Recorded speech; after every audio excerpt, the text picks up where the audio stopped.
नमस्ते मेरे प्यारे बच्चों। आज हम क्लास 10वीं के हिंदी का चैप्टर मेरे बिना तुम प्रभु को लेकर के आए। देखिए इससे सबसे पहला प्रश्न देखिए आपका क्या है, रेनर मारिया रिल्के किस भाषा के कवि हैं?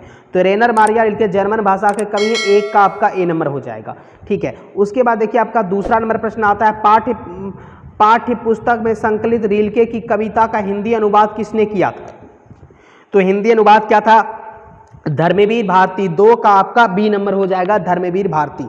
उसके बाद चलिए आगे बढ़ते हैं। उसके बाद प्रश्न नंबर देखिए तीसरा क्या कहता है आपका, पाठ्य पुस्तक में संकलित रिल्के की कविता किस भाषा की है? तो किस भाषा की है? तो ये है आपका वीर भाषा की।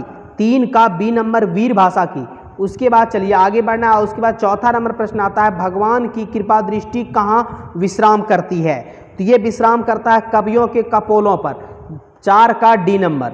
उसके बाद आपका 5वां नंबर प्रश्न आता है, कवि किसके स्वादविहीन होने की बात करता है?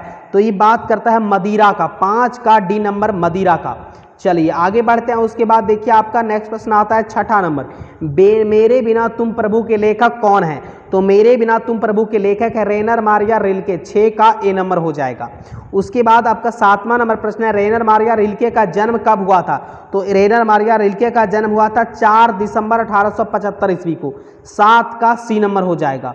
उसके बाद आपका नेक्स्ट प्रश्न आता है 8वां नंबर। देखिए प्रश्न क्या कहता है, रेनर मारिया रिल्के का जन्म कहाँ हुआ था? तो रेनर मारिया रिल्के का जन्म हुआ था जर्मनी में। 8 का बी नंबर हो जाएगा। उसके बाद आपका नेक्स्ट प्रश्न आता है 9 नंबर, रेनर मारिया, ठीक है, रेनर मारिया रिल्के का पिताजी का क्या नाम था? तो इसके पिताजी का नाम था जोसेफ रिल्के। 9 का डी नंबर हो जाएगा। उसके बाद आपका 10वां नंबर प्रश्न, रेनर के माताजी का क्या नाम था? तो रेनर के माताजी का नाम था सोफिया। 9 का आपका सी नंबर हो जाएगा, सोफिया, ठीक है। 10 का आपका सी नंबर सोफिया हो जाएगा। चलिए उसके बाद देखिए आपका 11 नंबर प्रश्न आता है, भक्त रिल्के प्रभु से क्या करता है? क्या कहता है? तो ये क्या प्रश्न करता है 11 का ए नंबर। उसके बाद है 12 नंबर, रेनर मारिया रिल्के का निधन कब हुआ था?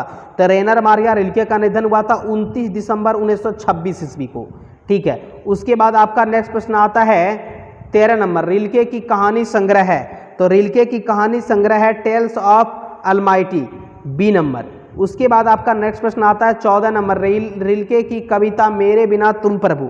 रिल्के की कविता मेरे बिना तुम प्रभु है भावात्मक रहस्यवाद। 14 का ए नंबर। उसके बाद आपका 15 नंबर प्रश्न आता है, भक्त कवि अपने को भगवान का क्या मानते हैं? जलपात्र। 15 का ए नंबर हो जाएगा। चलिए उसके बाद आपका 16 नंबर प्रश्न आता है, रिल्के का काव्य संग्रह है। रिल्के का काव्य संग्रह, इसमें से सभी हो जाएगा, इनमें से आपका सभी हो जाएगा।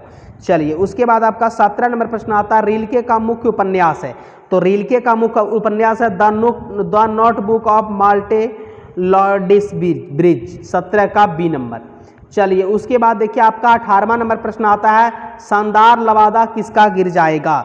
तो शानदार लवादा गिर जाएगा प्रभु का। 18 का सी नंबर। उसके बाद आपका 19वां नंबर प्रश्न देखिए क्या कहता है, लवादा किसका शाब्दिक अर्थ है?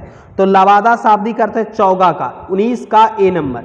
उसके बाद आपका 20वां नंबर प्रश्न आता है, रेनर मारिया रिल्के द्वारा रचित कविता है। तो रेनर मारिया रिल्के द्वारा रचित कविता है मेरे बिना तुम प्रभु। 20 का ए नंबर। चलिए उसके बाद देखिए आपका प्रश्न नंबर